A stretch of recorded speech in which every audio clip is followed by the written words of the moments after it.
What up, everybody? Recently, I lost all of my bass tackle.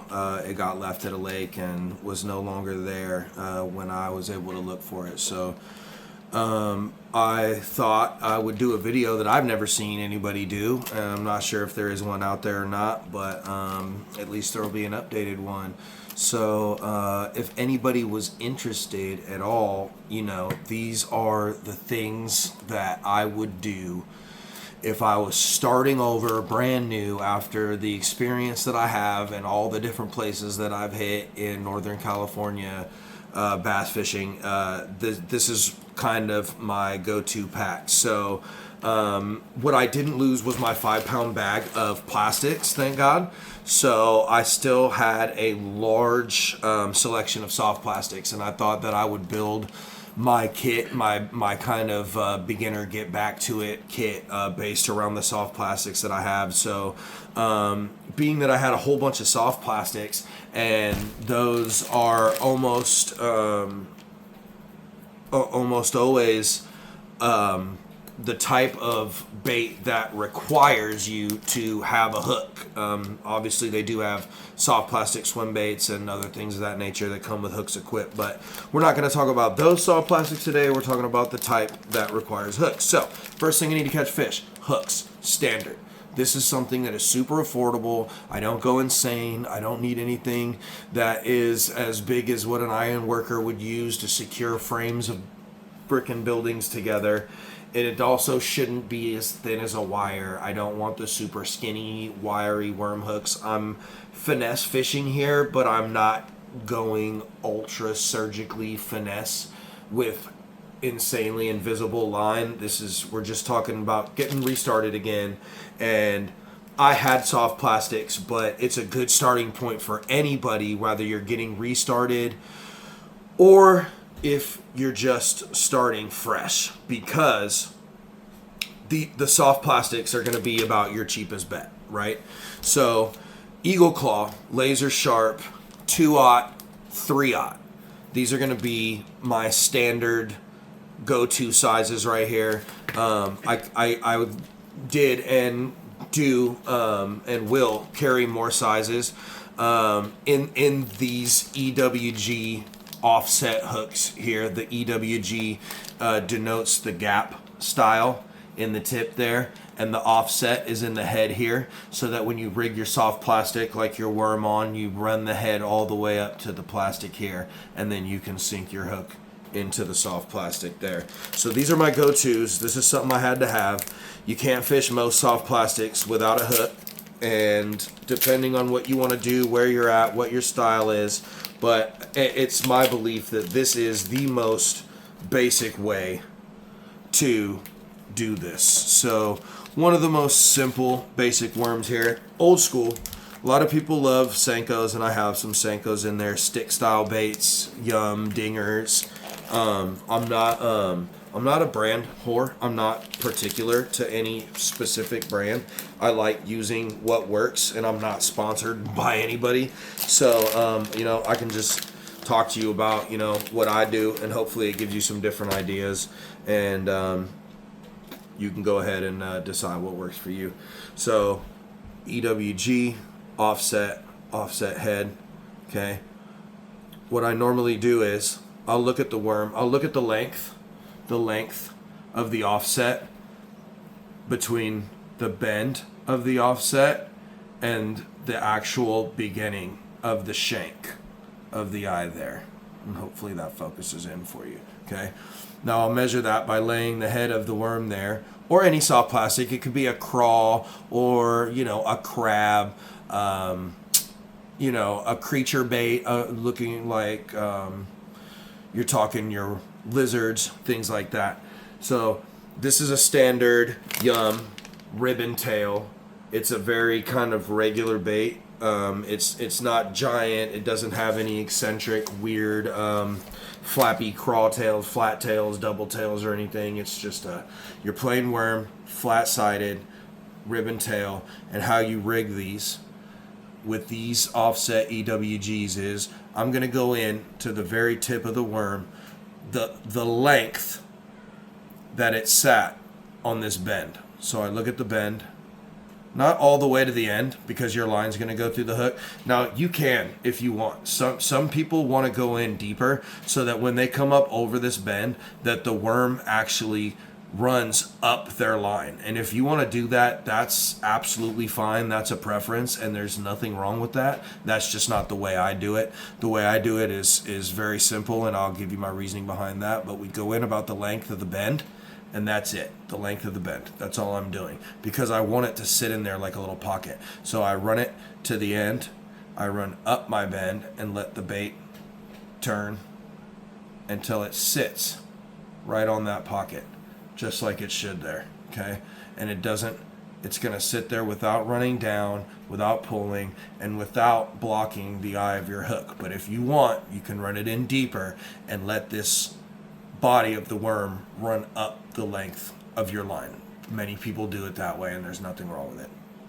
It gets your hook point a little bit lower on the worm, and if you're getting bites, but you're not hooking them, then you definitely would probably want to consider rigging it deeper before you slide it up to the bend between the eye and running it up your line so that your hook point sits lower on the body of the bait, closer to the curly tail action where they're hitting at, and that will probably help increase your hookup rate because short strikes are a terrible thing, and I personally hate tearing off chunks of my bait. Obviously we'll all do it. We'll modify bait anytime we need to if we have to, but I hate doing that, and because a lot of times it affects the action of the bait, which is like one of the whole main reasons why you're choosing it and throwing it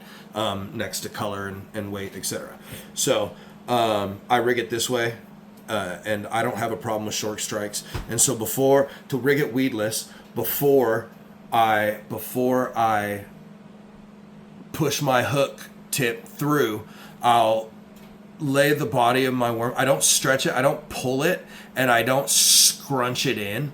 I just kind of let it sit where it's naturally at, and I'll grab it right there with my thumb to mark it, and I come right in the bottom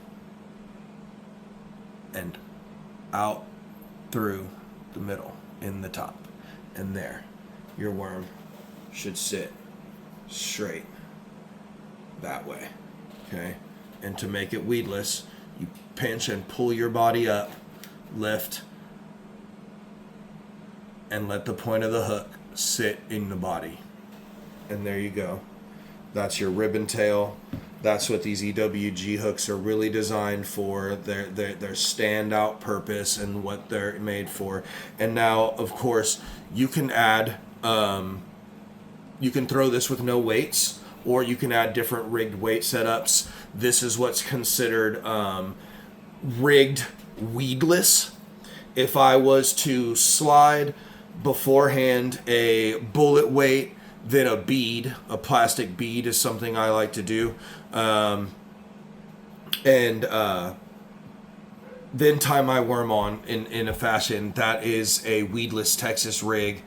And if I was to give me a leader length time and slide on an egg weight with a swivel, and then give myself a length of leader and then put my worm there, that would be my Carolina rig. That would let the weight fall before the worm. So this is a very much a go-to and a standard and a killer, and wins tournaments and catches fish everywhere. And it's a good way to tell before you go out there losing fancy baits in certain places you may or may not have ever fished before. If you're not even sure that the fish are in there, this is a fish finder bait. These worms are something that will tell you if the bass are even there and biting or not. And yeah, so it's a staple. And if you're going to be rebuilding your arsenal, rebuilding them around plastic worms for bass fishing is not a bad idea. That's going to be one of the cheapest ways to go, and also one of the most guaranteed ways for you to catch all sizes of all species of bass. So real quick before you go, I don't want to take this too long before I let you go, but this is great for, I have one rigged up on a different style hook over here. So that's the Yum ribbon tails, okay? These are the 6th Sense Hog Wallas, okay, in 5.8 inch. This is our 3/0 Eagle Claw Laser Sharp EWG offset, okay? Again, same thing. Carolina rig. Weedless Texas rig. This time I'll show you. We're getting short strikes. This thing has a very long ribbony tail. We're getting short strikes, okay? You don't want to get short struck anymore. You can rig this, rig this, rig this, rig this down, okay? And take this creature all the way up, okay? See how much farther, see, I didn't just give it that 32nd of an inch. I gave it, I went down deeper, okay? How far you want it to go up the line. At this point, you're just gonna say, where do I want my hook to come out of my creature bait at? Exactly. How low do I want it? And then you're just going to go ahead and push it there. So, for example, for you guys in this, I'm going to say mid body instead of off the tip. And you go ahead and run it all the way through. And you're going to run that past over the eye, over the eye, over the eye, right there, onto your line, okay? Onto your line. And now, look how much lower the tip of your hook sits. The point is going to nail them every time there. You're not going to miss. You're not going to get short struck anymore. That's not an issue. So, and same way, I'm going to let it sit. I'm going to let it sit against the bend of the hook because I want it to keep in line. The line of the bend of this hook is in line with the bend of the eye near the shank. So I let it sit naturally on that line. Okay, see where it would sit? There it is.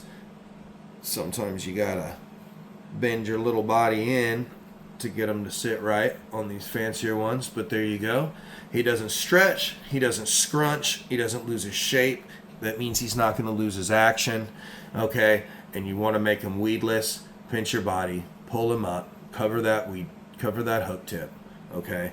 And there you go. There's a different style bait. It's not a worm, but it has a worm-like body, and you go ahead and rig those weedless in just the same manner. And that is a 6th Sense Hog Walla 5.8 inch. So, awesome little creature bait. So that's one for you there. Same thing, 6th Sense bounce worms, 6.7 inch here. Bounce worms. This is kind of a straight worm, a little bit of a different style than your stick bait, but same concept.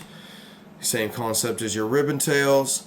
I short hook it the side of the eye of the length of the eye, the bend at the eye, and lay my body flat. Come through Texas rig, okay. Weedless. Boom. Now I told you I would explain why I like to short hook it. When I tie my knot, I add a bead for sound, a plastic bead, and the bead is there for sound, and it's also there to protect my knot. So where I'm at, we have an insane amount of heavy grass and foliage, weird algae that grows on our lakes religiously, pretty much everywhere here, and I have to fish everything weedless to some extent, and when I do that, it helps to have some added sound. And so I add a bead in between my bullet sinker. So I will run a bobber stopper, some call it a peg, but it's just a little rubber bead that you slide onto your line before you rig anything on. And I will show you these later, but it's a rubber bead you slide onto your line. Then you slide your weight. Then I add a plastic bead, which is not original to me, and I didn't invent it, but it's just something that I like to do because then I'll tie my worm on and I will slide my peg, my rubber bead or peg, almost all the way down to the tip of this bait and leave just a little bit of gap so that that bullet weight and the bead have a small amount of room to slide back and forth and knock, and they make a clacking sound, which will definitely attract fish when you are popping this thing across the bottom, knocking it off of rocks, brush, wood piles, things like that, and you're kind of giving it that extra thick, tick, tick, tick, and it's knocking things. And bass are predatory and they don't always have the best vision. Sometimes their conditions don't allow them to see at all, and they're hunting completely on sound, vibration, and feel. So, that's why I do it that way, because I love the sound of the knocking between the bullet weight, the bead, and the eye of my hook. And one more thing. So as you see, this is simple, and this is something anybody can do, and it doesn't take much thing. You buy a $3-4, sometimes even $1 if you find it, at the right place, bag of plastics, and these hooks are $4 and 49 cents a pack where I'm at in NorCal, and you just practice throwing these on here, and once you get the hang of it, you can pretty much imagine in your mind how you would want to rig any of these soft plastics. So the last thing is very popular is like paddle tails. I'm not particular. I like color and a little bit material. You know what I mean? Like obviously I prefer a stronger material so I can use it more times. It's not just going to disintegrate the first bass that hits it. But these are really popular. Strike Kings, Rage Tail, come in many sizes. This is a common forage size when bass are blowing up and hitting feeder fish during those seasons around here. This is the size feeder fish they're really keying in on, and you'll catch 1 pounders to double digits on things like this. I have 6 Sense Divine swim bait, which are flat paddle tail minnows. And I have Rage Tails, and I'll grab whichever brand or version of these I see and like with the best color and size matching what I'm trying to go for in that thing. So the way I would rig one of these on these offset EWGs, you could rig them. You can rig them out of the top, you can rig them out of the bottom, or you can rig them weedless. Like I said, high weed volume where I'm at. So I go weedless. So I'm going to go in the tip just a little bit, just enough to fit that pocket, and leave this exposed here so that my line comes through. And these and many other brands have these weed pockets, if you can see that in there. These have that little slit, these cut, there's a line in there, and that kind of helps make it a little bit more weedless and grab a little less gunk. So you kind of want to keep your line straight. You use that to line your hook up, keep it straight. Again, same method. I'm gonna let it sit naturally. Where my hook is gonna come out in the top, I sit it like that. I let the back, so it's going to come out the back, and where is it going to sit in the back? I don't want to check it here or here. I don't want to set it on top. I want to let my bait sit naturally and look at where's my hook going to ride right along the back of that minnow. Okay, that's going to come out. It looks like right here. That's almost exactly halfway down the body. But I can't guess that. My eyes aren't as great as they used to be, and they're not getting any better. So I promise you, I won't be able to eyeball everything all the time. And I pinch it because I don't like guessing. I want to make it right. And so I'll just pinch it right there just to mark it. Hold my head so it doesn't come off. Go right in the line, out the back there. And we got a straight rig minnow. Boom. There's another pocket they make, convenient pocket they make on the back that helps hide your lure. Some people can keep this minnow up. Some people like to pre-add a bead. Some hooks pre-come with a bead that you slide down, you rig your minnow, and then you slide the bead back up, and it keeps it hugged up against the point so that you don't have to tuck it in to make it weedless. It just stays in that little groove to remain weedless, and when the fish bites it, it just comes down. And I don't use those that often, and so if you don't have those and you're starting over, or you're starting fresh, or you're just a beginner and you want to start basic with just these minnows or just these worms and these go-to hooks that are designed for these soft plastic baits, this is the standard way to rig that weedless. And you just don't, if you don't have to rig it weedless, or you don't want to, or you're rigging in clear waters, you can just go ahead and leave that hook out. You leave that hook out. It's still straight. It's still lined up properly. It's still going to catch fish. It's still going to have a good action.